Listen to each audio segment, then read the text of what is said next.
So my clock here is saying it's 3 o'clock. So just so you all know, we are recording off the boxes in the back. So just be aware of that. We have cameras rolling. This is for the region to share virtually with anyone who wants to be here but can't for whatever reason. But also for resourcing those who might be curious and find out about Disciples Access, which is the group that put together the general resolution at the last assembly regarding disability and accessibility in the church. And I was one of the authors of that. So as we gather into the space, I am a tall, white, cisgendered man with brown hair and full beard. I am wearing a light blue plaid shirt, a short sleeve shirt, buttoned up, and blue rimmed glasses. I say that, and we've been sharing it in worship, because not everyone can see and how much of what we do in worship, what we do as church, what we do in the environment, is based off of what we can see, the mental pictures that we create in our minds. So we provide that kind of description to help individuals possibly picture in their mind who is speaking, getting more identifiers. And to continue with that, I was born deaf and now considered hard of hearing. I'm colorblind, and I'm a husband, a father of a medically complex kiddo, as you have seen her running around, wandering, and exploring, which makes me a parent, a caregiver, and a medical advocate. For those who were at the ARPR training yesterday and at the Alliance Q workshop just before this one today, there's a whole lot of intersectionality. There's a whole lot of overlap. We could easily trade one ism for another, and it would still fit theologically. And so I could easily do a multi-hour training on ableism and accessibility in the church, but we don't have that much time. Sarah would be yelling at me if I went over too long. So I pared it down a lot. So we're first going to get into language, because as we've already had with the discussion before we started today, there's a question about what language is okay. And I feel it's important to note that not everyone agrees. Earlier this week on a Facebook forum for those who are hard of hearing or deaf, someone put out, you should only use this terminology, because this other one is negative, this other one is harmful. And we're all like, what? We're using the identifiers that make sense for us. You can't tell us how to identify ourselves. You can only control how you identify yourself. And so let's start off with a term that we need to be mindful of. We use it every day. Normal. Normal are socially constructed expectations. What we as a wider world define as what we expect on a daily basis. Normal is whatever people happen to be doing today, and thankfully God's church has never been called to be normal. And that comes from my colleague Topher Indris, who is a pastor over in central Missouri. And even throughout the course of an individual's life, most individuals are likely to experience disability in some way or another at some point in their life. That's Wesley. Okay, normal changes consistently. Where Absolutely. you're at and who you're talking to and Exactly. There is no normal. Yeah. And yet we use the word normal all the time.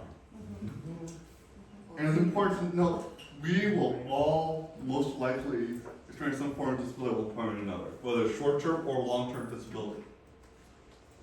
And so when yesterday Chris Dorsey was mentioning all these minorities that will never have enough voters in their demographic to make real change, Disabilities are one that are different. But do we ever vote with disabilities in consideration? We think, oh, we're not disabled now.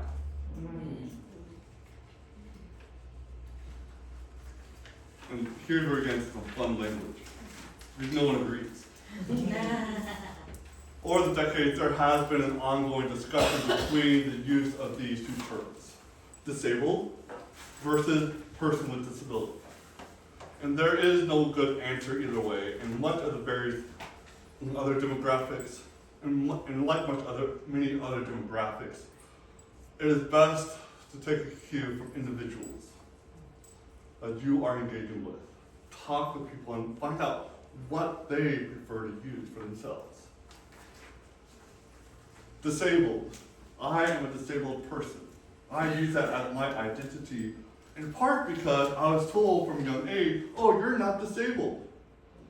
Until I got to seminary and we started talking about all the isms. We never talked about ableism really in seminary until those of us who were disabled got together and talked about it and found a great deal of power in using the word disabled. Because this is intersectionality with racism. How many times have we heard someone say, I don't see race? And here in the back of our minds, then you are not seeing or listening to that person's lived experience. Amen. Same with disabilities. Oh, I don't see your disability. Then you're not seeing my lived experience. You're not seeing that I was told at a previous church where I was working as an ordained clergy, oh, you can't preach when the pastor went off on sabbatical. And I was the one ordained clergy on staff at that time. And I was told I couldn't preach. I had words with that pastor. You had words with your girlfriend. She's not my wife. Then there's also language of person with a disability. It is identity first. It's person first language. The first one is identity first, then we have person first language. It seeks to remove the stigma from language that often focuses on what one cannot do. Instead, this focuses on person first. There was a camp I worked at when I was in college and seminary. The first week of that camp, every summer, was for individuals, for campers with developmental disabilities. The title of the camp was Campers with Developmental Disabilities. And they're all adults. We named them first as people. We named them first as people. Because so often in their lives they were treated as other. Someone to be locked away in an institution. To name them first as an individual starts off that pattern for that week of camp. So either one of these works, but talk with people. Find out what their experiences are. And find out what they would prefer to use. And so with the same mindset, let us be aware of the language that we use that either intentionally or unintentionally implies those living with disabilities are broken.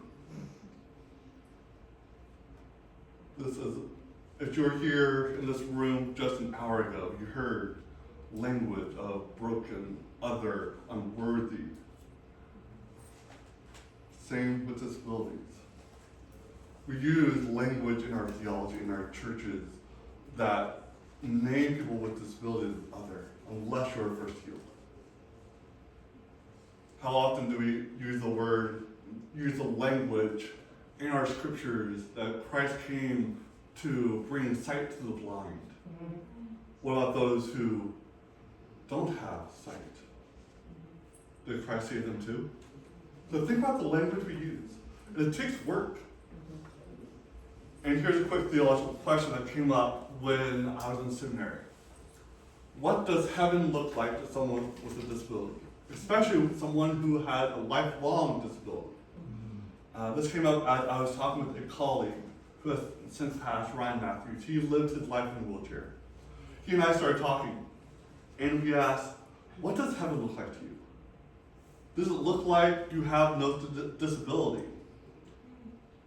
Or something else? and we both agreed, no, I still have mono hearing, I could only hear out one ear. He would still have his power wheelchair, but maybe with laser beams attached. We saw our disabilities as part of our identity, and so to have a heaven without our disabilities was to say, oh, you're not good enough now, but you'll get fixed later. We don't really like that language. And here are some fun thoughts to think about. Traditional definitions. Most of the definitions of disability center around how the individual diverges from the norm. Think about medical. Medical, looking for diagnosis. Looking at how can we define you now so we can get you back to normal. How can we take it from this to what we understand as a normal body? And then the government is, are you impaired enough to receive benefits? Do you check off enough boxes? Fun story, you watch my dog run around. She is definitely blind in her left eye, some visual impairment on the right side. She is deaf. She required a tracheostomy to breathe. She has a G2 for her nutrition. She did not fit enough of the boxes to get government assistance. Yep. And because my wife and I, who both work in nonprofits, we make too much. And keep adding to that, someone who is receiving governmental benefits cannot have more than $2,000 in assets to their name. Unless they have it in a specific account. Yes. Yes. But in general, they can't have more than $2,000 of assets to their name before they lose those benefits. Think about what it takes to get housing in our country. And that number was set back in the 80s or 90s. That hasn't changed in a while. Think about what it takes to get a single apartment. And so things don't work. There's reason we need to talk about disability in the church to start to create change out in our world. And much like language of race, too often, which is seen as Caucasian and how others diverge from that norm, that understanding. Disabilities are how do we diverge from the norm? And so as we seek to understand disabilities with justice work in mind, we can frame disabilities with terms of adaptation and relationship. We're moving from placing all the responsibility on the individual with the disability to be able to live in a world towards communal understanding. It's not the person's single individual's responsibility, it's all of our responsibility. Moving from how do you have to mold and change based on the environment? How do you fit versus misfit? How do you have to adapt and reconfigure yourself in order to be comfortable where you are and how society accepts that? Towards what barriers and supports already exist to prevent or help you from adapting or attaining success. Barriers, hindrances, supports, those are communal language terms. And so we're going to move towards a justice-focused definition and think about who fits what definition. In making a working definition, I have to wonder these questions. Is there a line between those who are passing and those who are not?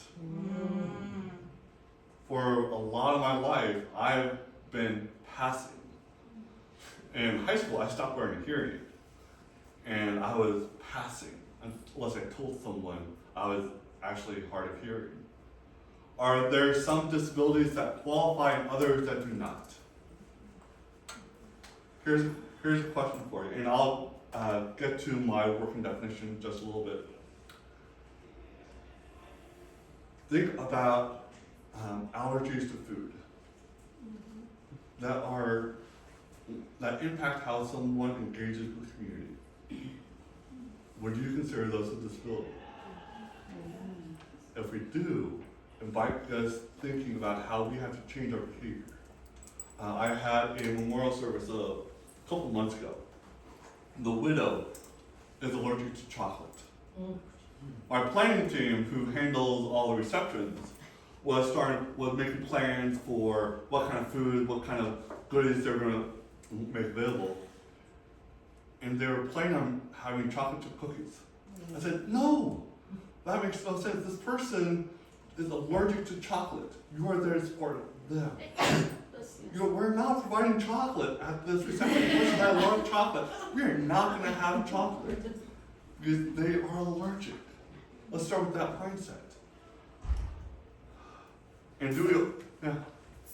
So as somebody who has an uncommon amount of allergies, especially food allergies in my life, yeah, I'd want chocolate on the table. Just give me an option so other people can enjoy the chocolate. Yeah. Because there's things that I'm allergic to that I'm really happy to have somebody else eat Yeah. because I so miss Yeah. I was leaning toward, I don't want any cross contamination while they're grieving. Yeah. And I gotcha. yeah, and also I think about how my kids' classroom, there's someone with a nut allergy. I'm not gonna bring any nuts into that room, because I don't know how severe it is. Yeah, well, If we know someone has an allergy and we're not sure how severe it is, we didn't want to tempt it. The thing on the first page where you ask the person, applies. Exactly. Yeah. And do we only focus on significant physical disabilities that we can see while ignoring neurodivergent, cognitive, intellectual, developmental, the list goes on? Do we focus on that which we can see versus that which we cannot? Do we, Huh? you can be disabled and not look different, Mm-hmm. and people don't understand that. Yeah. Absolutely.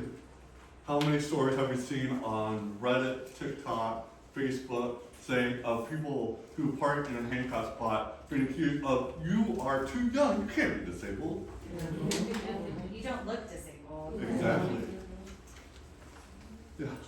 So, everybody, so we all know that sign you see at the bathroom, it's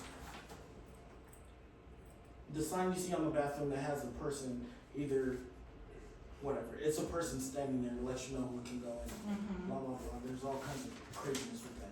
But still, there's a shot, the thing I'm talking about, there's a sign, it's like a meme, I guess, but there's a sign of that sign you normally see, but there's a shadow, and that shadow is of this silhouette of a person with a shadow in a wheelchair. It's so powerful. I love it. I absolutely love it because you can't see. Yeah, they might be standing and they look normal. Mhm. They definitely have something they're battling. Yeah. Well, I think too, I mean, like you kind of brought up the roof, like, you know, there's kind of the other way too, like we always want to, you know, or you always also see, I'm like thinking about the my body is not a prayer request, which we read, you know, that people look really disabled. They look really disabled and they need all this help and stuff, and it's like, you think they need all this help, and it's like, no, they don't. Mhm. They've been living this way their entire life, or, right, you know, it's like, no, like, they can still do, you know, Ruth can still read and write and is a good math student and stuff, like she's not in a whole lot of classes, like, you know, and so it's like, what does, you know, that cognitive dissonance can happen kind of both, on both Mhm. sides, I think, too. Yeah. The other thing with the invisible disabilities and neurodivergence and more things like that is you have to always be aware that you might at some point need support. Mhm. You start a job and you think, oh, I'm good, like I don't need anything, and then 6 months, a year, 2 years in, you're like, actually I need support, and suddenly you have to go through this whole process. And whereas someone with a wheelchair or something more visible, it's immediate, like, how can we support you? Mhm. and it can be a difficult balance. Absolutely. Yeah. And so here's my working definition. And its working definition, it changes almost weekly. Disabilities are those conditions, whether visible or not, that cause an individual to encounter and move through the world, requiring adaptive skills or accommodations in order to live in the least restrictive manner as possible. This came after reading a lot of books and being in conversation with some friends. And so let's hold that in the back of our mind as we think about what ableism looks like. Ableism are those behavior systems, structures that assume, well, everyone else can do that. We don't need to worry about that because this is just how everyone behaves, without considering the reality of those living with disabilities. And churches are some of the biggest areas where this happens, because when the ADA was passed in 1990, it wasn't that long ago, and the ADA was passed and it was signed into law, churches got exemptions. Because churches originally were all supported until they found out, oh wait, we're gonna have to spend lots of money to redo our churches, our buildings. So we got exemptions. Churches can claim, oh, it's our religious right to keep our buildings this way. Unless we start making big changes to our buildings, there's a certain percentage of, if you make this much of changes to the structure of your building, you have to make it accessible. You have to get pretty high up there to get to that. But churches are horrendous at perpetuating ableism. And so ableism is outright banning single-use plastics, while those who require medical supplies cannot simply give up single-use plastics. Prioritizing shoveling snow off steps before shoveling a ramp. The ever-present, I can speak up, I don't need a microphone. We've heard it this weekend already. The accessible entrances are an afterthought instead of intentional planning. Would you say that in many cases churches only make an accommodation when they have a member who needs it? Yes. Absolutely. Yes. In a little bit, And I'll tell you a story on my mother about that one. And then only if that person gives. Yeah, only if that person is, makes it worthwhile to the church to make the change. Yes. Ableism is also looks like mass requirements that cut off communication for those who read lips. It took me some work during COVID to find a clear mask that was both rose to the level of actually filtering out small particles and also allowed others to see my face. And it took my work to find it. No one told me, hey, you can find it here. No, I had to search for it. Having the tech and not using it. I was getting ready to fly down to Texas a couple years ago to do a workshop for NBA. And I was sitting at the gate, looking at the window, at the signage above the gate, that if used, would tell you who was boarding when. They didn't use it. And I couldn't hear jack in that space. So I had to kind of keep an eye on what other people are doing. When you have the tech, use it. Use it for that purpose. Use it for making a difference for those who need it. Ableism looks like certain forms of fidget activities are acceptable while others are not. How many of y'all have gone to board meetings where someone is knitting or crocheting or doing something with their hands? And then someone else is using a fidget spinner or something else or on their phone. How many of us use our phones as fidget activities? Where it's okay to knit, but not okay to be on your phone. Or valuing aesthetics over accessibility. This goes with hand railings and PowerPoint. I have seen churches who have ramps up to their chancel, and they use the hand railing of that ramp as a place to display blankets. Or during Christmas, wrapping the hand railing in garland, make them unusable. PowerPoint, having it look really pretty, but someone who is colorblind or dyslexic can't read it. Think about different fonts or images behind wording. You might look at this and say, oh, that's really plain, but you can read it. The first goal is to be readable, not look pretty. Those skills, so adaptive skills. Those skills that are often learned over a period of time help them pass or adapt to the world around them. I read lips from an early age. If I was close enough to the teacher, they took a month for them to figure out I was not wearing my hearing aid. Adaptive skill. That helped me pass. That helped me pass all my classes, but I helped me pass. There's other stories on that one. For those who have visual impairment, possibly memorizing a space's layout, especially at home, or those familiar spaces where you travel to on a regular basis. Recognizing symptoms of an oncoming seizure. Knowing how to care for themselves to work through or prevent a flare-up. I recently had to figure out how to live with gout and what foods I can no longer eat on a regular basis. As my wife will attest. And so I know what the signs are that I might get a flare-up, but also how to prevent it. Those change accommodations. Those changes one makes to themselves or their environment to reduce the limiting factors in their lives. Doesn't take them away, just reduces them. Mobility aids.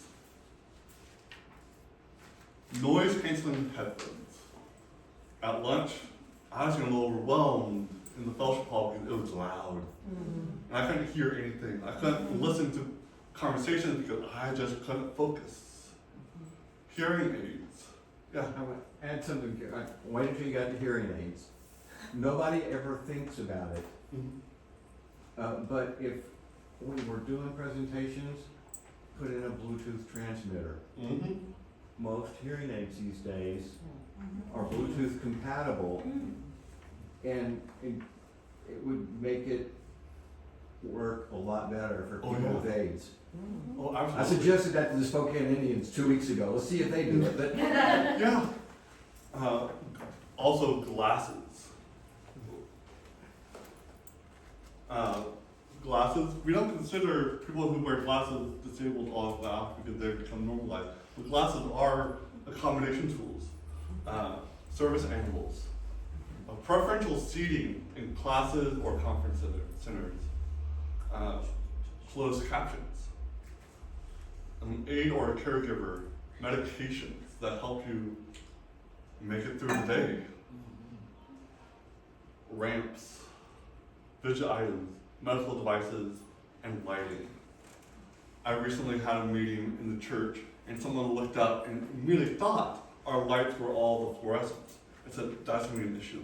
I'm like, they're LEDs. You're taking out ballast. There's no longer a buzzing. So lighting can be an accommodation. So think about accessibility. The way that we set up the space and the culture. So look at structure and culture that provides accommodations but also encourages individuals to utilize their individual accommodation tools and adaptive skills. There's conversations happening. I don't expect the church to provide everything that Ruth needs. I don't expect the church to provide her talker or all of the food stuff. We bring it alongside, and the church provides support. This also includes creating a culture where it is comfortable for anyone who needs an accommodation to say, hey, I have an issue. My mom, I'm gonna start telling stories of my mother. She asked me some time ago, well, we have images behind our PowerPoints all the time. Why didn't anyone say anything? You have the culture where someone's gonna speak up and say, hey, I got an issue, I can't read that. It starts with, do we create that culture of accessibility? So what does accessibility look like? It starts before anyone steps into the church. Starts when they start wondering about who you are. Online presence, if you are actively working on creating a space for individuals with disabilities to be present as they are. I've seen it done, especially for kids. And I've seen it at a Methodist church not far from where I serve at North Hill in Spokane, but I've also seen it on Facebook for Inglewood, over in Yakima. And I've already mentioned this to their pastor. But when you take photos for social media and your website, make sure you indicate where it is in relation to the worshiping space. If you're saying this is the worship space for those with disabilities. And make sure that's not just, oh, I know where that is. It's right next to the sanctuary. What if no one's been to your church? They don't know what that space looks like in relation to your church. And so think about what does the imagery you use tell about what you're doing for accessibility issues. Hey, Chris. Yeah. One, I want everybody to know you contacted me at least twice just to make my time here better, and I appreciate that. Thank you. And you talk about communication and tools. From a person that has a visual disability, it's a two-way street. I, for years, refused to use my cane. And I'd bump into somebody or something and they'd say, oh, what a jerk, you know? And then I finally went on vacation, and I thought, okay, I'll take it along. And when I used it, I found out that people were one lady had a little child, and she said, okay, we need to let him go, and held the door for me. So now instead of being a jerk, you know? And yeah, and putting your contact information easily accessible on your website, not just at the very bottom of the first page, but make it aware of how to get a hold of people if they have questions. Well, the language really makes a difference. Oh, I was in wow. an airport one time, I went to the counter and said, oh, where's the bathroom? Right over there. What? You didn't get that one? I was pointing. You need to help me out a little more. Also think about your churches. How many of y'all have bus lines near or around your church? Do you actually promote that there's a bus line close to your church on your website? Because if you are thinking about individuals with disabilities, they might use the bus line, as well as other demographics. But think about your relation to the bus line. And also, how do they get from the bus line to your church building if it's a decent walk? Is the path clear in the winter? When the snow falls, is it icy, thus preventing them from getting to your church? Exterior signage. I was interning at Western Grove Christian Church in St. Louis back in seminary. There are 14 exterior doors. 14 exterior doors. And of the ones that were predominantly or easily identifiable as main entrance, maybe a couple of them were actually accessible. Most of them require steps to get anywhere else in the building. There was no signage saying, hey, this is the ideal accessible entrance for you. Instead of expecting someone to wander around or know what entrance they should use. Clear walking paths. Every day of the week, when I go to pick up my daughter from school, I end up walking some extra blocks. One of the blocks has this house that has a huge pine tree, and the sidewalk is covered in pine needles. If I'm wearing the wrong shoes that day, that's slippery. So it's not just about shoveling in the winter, it's also making sure, are the leaves picked up? Is any debris cleaned up? All those different things that go into, is it a clear walking path? And also more than that, there's a video I found on TikTok of a guy who is doing a experience of different types of ADA compliant structures, a ramp that went right up to the door where you actually rolled down the ramp to open. But then what mimicked a pathway that had flags up on it. Not just had flags, the pathway, the sidewalk was clear, except for the flags that were overhead. Those things that prevent it from actually being clear, but, oh wait, it's not blocking anybody, you can easily make it through there, are really okay with that kind of language. Now let's look at structural accessibility. Usage of technology in an accessible manner. This includes PowerPoint, sound systems, websites, live stream, all those different things. PowerPoint is great if people can access it. Most churches know what fonts work for their space. I went to a pastor's gathering, put on by the pension fund a couple years ago. They had PowerPoint set up. You could only read it if you're on the first half of the sanctuary. They didn't think about what actually fits that space. They only had one screen up. That sanctuary needed at least staggered screens throughout in order to actually read it. And that's how I got into Todd Adams' ear about, hey, the pension fund can do work on accessibility. Let's talk. Placing images behind words makes it inaccessible. Do we communicate to visiting presenters what fonts work and have them tested out beforehand? Thankfully, for most of this week, we encourage people to test out their stuff in the spaces in which they're presenting. Because if we don't test it, we can't fix it. Establishing and protecting accessible pathways and ramps. There was I've already mentioned it about the blankets over the railing of a church ramp in Chainsville. But thinking about, do we protect those spaces? Oftentimes, I've seen those spaces used as storage. I saw one where a piano was at the base of the ramp, because, oh, no one uses the ramp, so we need to put this piano right here. We need it out of the way. Yeah. Continuing on with that, ensuring there is space for mobility needs. Here's what I'm gonna tell my mother. Last time I was down there, I was taking lots of notes on the space and whatnot, and welcoming conversation with the pastor. But afterwards, they started telling me, oh, they're getting ready to get rid of all their pews and put chairs in. And I said, that would be great, especially for those who use wheelchairs. My mother's like, we don't have anyone in a wheelchair here. Right to the side was a woman who was transferring from the pew into a wheelchair. We say we don't have that here, and yet, yes, they are. And even if they're not, it doesn't mean it's not gonna change. Exactly. Exactly. It's a possibility. Our mobility is likely to change as we get older. The use of walkers, the use of strollers. Yes. If we want young parents to come to our churches, is there space for their stroller to be in the sanctuary? Or do we expect them to take all their childcare stuff out of the sanctuary in order to come in? Providing accommodation tools in your space. This may include blankets for those who are susceptible to cold. How many of us got cold in the sanctuary this week?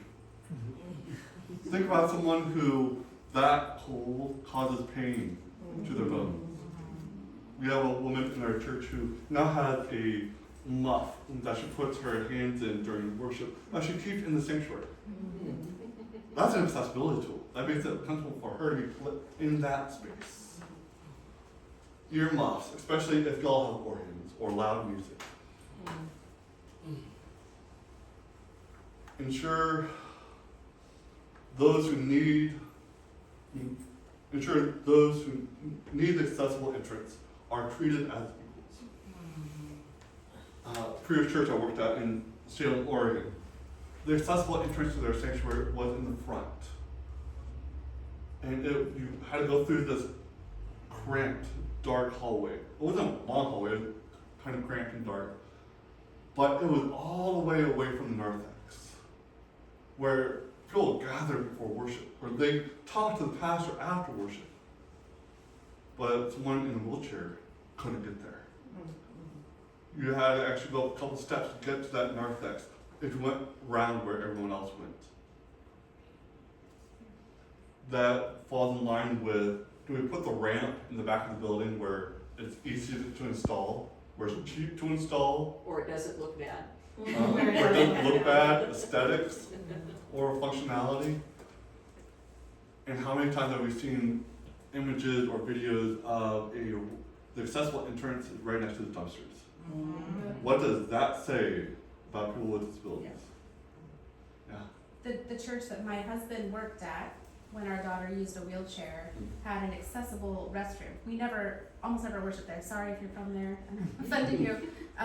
She almost always worshiped at my church because the accessible restroom, we had to go, the ramp was sort of around the side of the sanctuary through a storage hall with like all this like sound equipment. Like it felt like a dark journey to get to the restroom, but they bragged about, oh, we're accessible. And I was like, yes, and. Yeah. Yeah, the bare minimum, that also makes a statement about what they believe about people with disabilities. Well, oh, sorry. My niece is wheelchair bound, and to get into the museum in her city, she had to go all around the back and use the freight elevator to get into it. Yeah. Well, we have, so my work, the elevator is going to be down for probably a month, starting Monday. And so my team, I work as an employment specialist, with folks who are referred from Division of Vocational Rehabilitation. And I have there's several people in our employment services who utilize,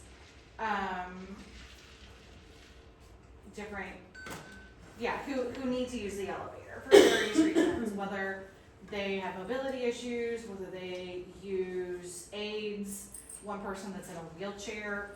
And so now we have to go into and use this freight elevator and talking about, okay, how do we make this freight elevator work we can't have someone in heels doing it, but I've got people that use a walker or use a cane. How do we keep them safe? Mm-hmm. Is it flush enough to the ground that someone using a wheelchair is able to get in and out? And, that's been something, like when we were doing this training on, Thursday morning, I think it was, we kept asking all the questions of our HR guy who was doing, head of HR, who was doing all the training. He's like, oh yeah, well, I don't know. Yeah, maybe. And then we get into the question of what if there's an emergency? Yeah. What if someone in your building on an upper level, their only way to access it is via an elevator? What if there's a fire? How are they taken care of in the case of an emergency? My mother-in-law actually had it happen several times, that she's on the 3rd floor, but she's in a wheelchair, and they told her that she needs to stand on the balcony. She can't go down the stairs. Yeah. We had a building built where the second and third floors had the chairs that you would sit on to go down the stairs in the case of emergency. Unfortunately, those chairs required specific training to use, and so no one had that training, so it was a big expense for no purpose, because they didn't follow through on what was necessary to go with them. Yeah. Well, at my work, like we do have one accessible fire escape that is, from what I've heard, a very scary steep ramp that has like has like special paint on it to kind of Slow you down. a little bit, but apparently you can pick up some good speed. But that is, from where I am in the building, you have to go down the hallway through 1, 2, 3 sets of doors, which would be unlocked, like you wouldn't have to like put the code in, but you have to go through 3 sets of doors, plus the door that goes out to the ramp in order to get someone down. But doesn't the power not work when there's an emergency? So all of the when there's an emergency, the doors like the power, it goes out, so it like you're able to pull. It would be hard for somebody in a wheelchair to hold the door, this heavy door open to get through. No, well, so those doors, so these doors don't, you have to still hold, you have to hold it, like there would have to be a second person. Yeah. Even during normal things, like you have to code in and then hold up the door, so that's. They make doors that, on power outages. Yeah. The lock undoes and the door goes back and goes full open. And Yeah. then that gonna go full close for fire break reasons, so. Mhm. You can't win with that But yeah. technology, because they've got reasons for both ways. Like what she was saying, because her mother lost my mom, and like they told her she had to leave her $5,000 wheelchair on the balcony, and they might get to it if there was a fire, and that just to stay in her apartment because the door is a fireproof door. And I'm like, that's not an answer for something. Yeah. Won't cover a new one either. No. For 5 years. Nobody does. No, they won't. And then we can tell stories all day long about the structures that are inaccessible and how we need to work on that. But we don't have time for that. I have trouble getting around with this sometimes in a couple of stores. Yeah. With my staff. So let's also think about cultural. Disabilities are not, or should not, be an automatic disqualifier for serving in a position of formal or informal leadership of the church. And yet, how many of your churches would hire someone who announced on their search and call papers that I have a disability of X, Y, and Z? I'll tell you a story on myself this time. The first time I went through the search and call, spent over a year in the process. And part of it was probably because I named I have a disability. I have a speech impairment, I was born deaf. I have a disability. The second time I went to search and call, didn't include any language of disability. Within a couple months, I had phone calls. Mhm. I have friends who we've talked about, do we disclose our disability on that paperwork in order to get hired or not? There are boxes that say I am male or female, or I haven't done it in a while, so I don't know how it's been updated. I'm sure it also includes non-binary. There's language of family demographics. There's language of ethnicity. There's no boxes around disability. We still hide that stuff away in official forums. So Chris, I work in the United States government. You're welcome. I'm in the middle of that hailstorm with the government shut. Oh my God. Anyway, that aside, with the federal government, you know, the people who are supposed to enforce and protect the whole ADA thing, they do go so far as asking, you know, your sexual orientation. It's in like optional questions, your ethnicity, and your disability status. I have to, in order to potentially maybe get a call back, maybe spend a couple months in search and call instead of a year or two or a decade, I would have to say, hey, I'm a disabled veteran, more than 30% disabled, and that gives me like 20 or 30 points extra on top of what I normally, because I'm amazing, you're welcome. On top of that, in order to get a job, Right. I have to state Yeah. I have a disability.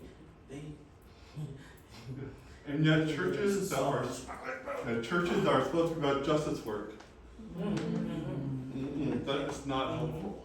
It's not beneficial to name I am disabled.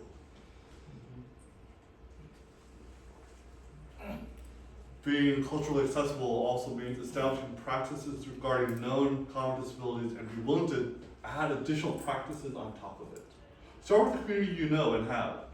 Start with where you are currently. Creating that culture in which people can say, hey, I have an issue. Like Nicole mentioned, a disability that pops up that becomes an issue later on after you start a job. Hey, I have an issue. Creating that culture where you can say, hey, I have an issue. Can you help me out? Churches can do that work, but it takes work. I also think about how cultural inaccessibility can also look like having barriers in place from appropriate participation in the regular life of the church. There's She's since passed. It was a peer of mine growing up in Lebanon, Missouri. She had a severe developmental disability. Her mother was my ninth grade biology teacher and neighbor in seminary. Long story. But we got talking not too long ago.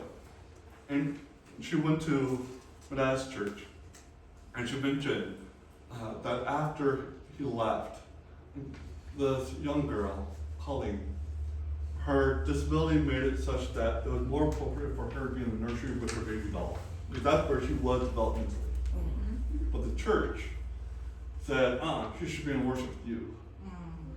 And though, especially in that church, they would end up causing her to leave that church. Being in the sanctuary was not the appropriate place for her to be where she was, where she would be comfortable, where she could be in an appropriate developmental space. That was a conversation with the mother that we came to that conclusion. Cultural accessibility is also how are those with disabilities made to feel that they are part of the community. Another story on my mother. She and I have been talking about this issue for a little while. And she says, hey, Chris, we have this person who has a disability. In the way that my mother described this person, sounds like a developmental disability where they are living on their own. But emergencies keep happening that the church steps up for. I asked him, is that the only way the church involves them in community life? Is only when an emergency happens does the church show they care about them? Well, my mom said, we invite them to a coffee hour and stuff. But is that really being part of the community? It's just inviting them along and saying, hey, come to coffee hour. Are there other ways that you involve others in community life that does not look the same with that individual? My mother was quite after that. And I would also encourage you to review policies that are currently in place to protect vulnerable individuals. Are they too limiting? Are they too restrictive? I know some churches have requirements of if you are above this age, you can no longer be in the Sunday school. What if you change that language of developmental age? You still protect the vulnerable individuals, but you're also making the space available for those who are not ready yet to move into a Sunday school class. You can still prepare them, but protect them and care for them where they're at.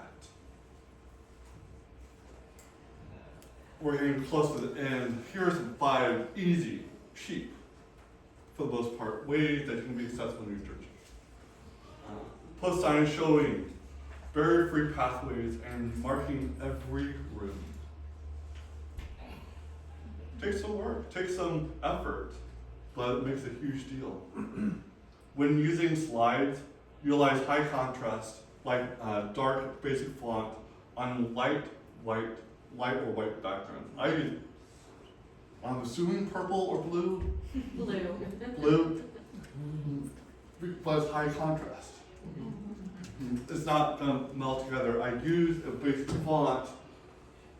As you get too curly and fancy, it becomes harder and harder to read, especially those with dyslexia. In our church newsletter, we have moved to using Open Dyslexic as our chosen font. It takes more space, but it makes it much easier for those who might have dyslexia or other reading difficulties to read our newsletter and get the material.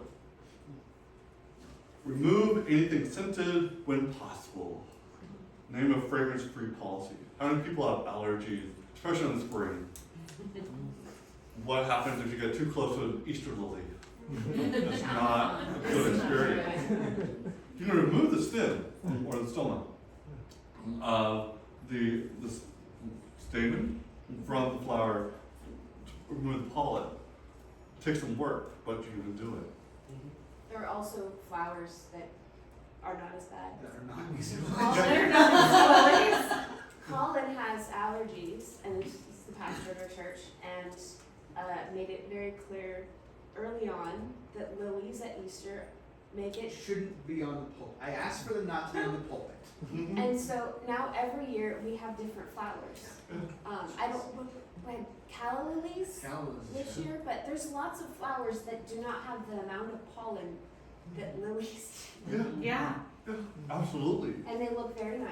and there's really great, like, silk flowers and stuff too, like.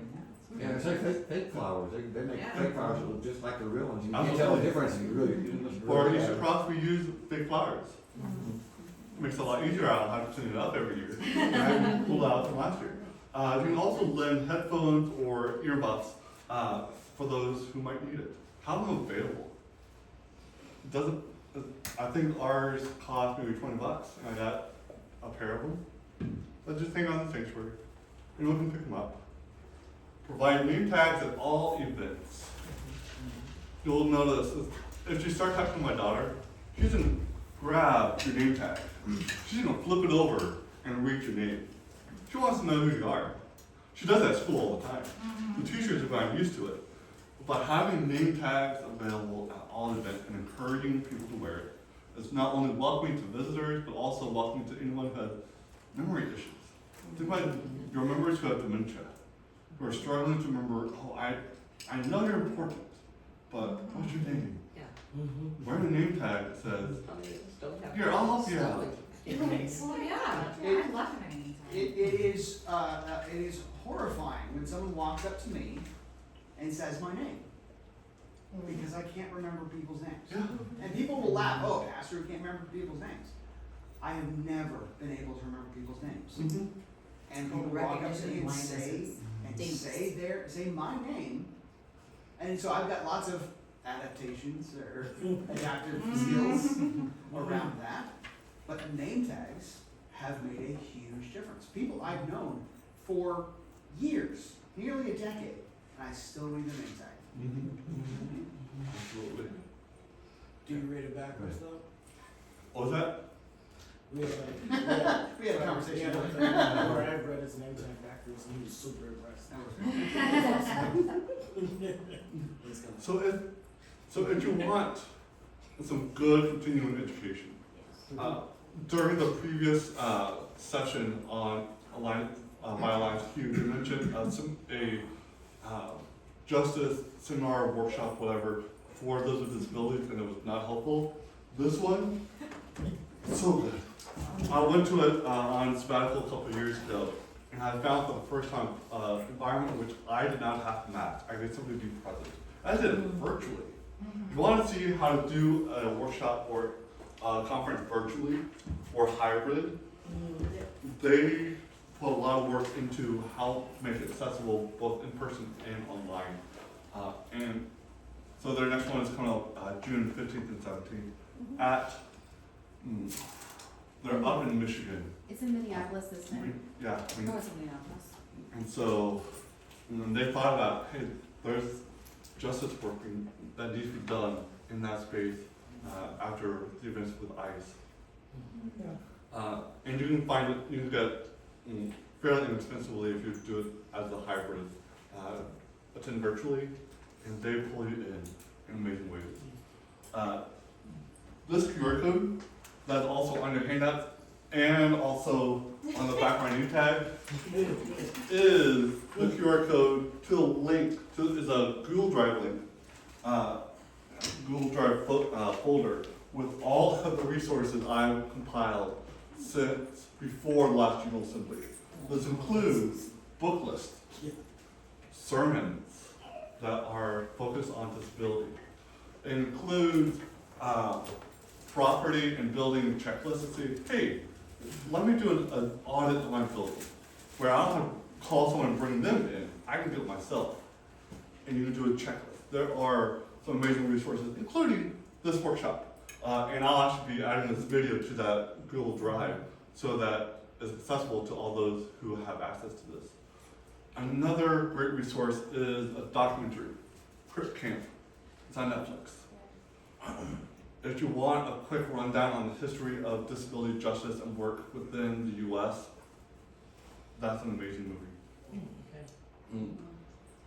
Knowing that not that long ago, back in 1990s when the ADA was signed, after so much work done by people who got together at camp, at summer camp. What do we teach our campers? We're building true community at camp. This is, Crip Camp shows what we can do if we build that true community at camp. Because that work continued on afterwards. It's an amazing documentary that I would encourage everyone to watch. Some people to follow on social media. This isn't, and it's also a list. Over the past couple of weeks, I created this list saying, hey, who would I recommend y'all look to for additional resources? First is Disciple Access. It is disciples, clergy, and laity who are doing work around disability advocacy within our denomination. Faith Inclusion Network, that is interfaith work by the leader of that is Tom Jones, and he hosts webinars once or twice a month, or once every month or two, with interfaith individuals, talking about disability from those different faiths, primarily Christian, Muslim, and Jewish. It's a really, I've been on one or two of their webinars, and it was a lot of fun. Some not church-related people. Misa on Wheels, Ramp, Real Access Motivates Progress, and Crutches and Spice. These are amazing people who post things that get you thinking about disability advocacy within the community, not just church life. Are there any questions? This is great. Thank you so much. Yes. And if you want some other fun resources, the Disabled God, Carmel in the previous workshop almost mentioned this book. I could hear him name. This is a book by Nancy Iceland, who wrote this back in, it was published in '94, and talks about their experience as someone with disabilities in the church back then. It's still relevant now. But she is the founder of disability theology. And let's think about the resurrected Christ, with holes in his hands and feet, with a wound in his side. How was he walking around? She also brings up imagery of God in a chair with wheels out of the Old Testament. That's God in a wheelchair to someone who experiences that daily. So that's really interesting. Amy Kinney, My Body is Not a Prayer Class, is a great group study book that starts off with someone's experience of she had a condition that causes her to be in a wheelchair or mobility scooter quite a bit. And someone stopped her on the sidewalk or in a store, I forgot which, but out in public and said, hey, I want to pray for you. I want to pray for your healing. Without any conversation, without any knowledge of who are you? You are forcing your faith upon me, and I'm already a person of faith. What are you doing? And if you want to talk about the intersectionality between racism and ableism, Lamar Hardwick, an African-American male who has autism, wrote this book. It breaks down how we focus so much so on the ideal body in society that the intersectionality between racism, where we valued African American bodies for work, what they could do. And we look at those with disabilities of what can you do, and we only value based on what you can do. Really good reading. And I believe most of them are on Audible or on audiobook in some format, if that works for you. Thank you. Thanks. Shoes untied. Yeah. Yeah. I've been about it all the time. Yeah. Well, thank you, and if you want me to come to your areas or your churches to do a warring step training, I'd be happy to do that. Yeah. Well, you can always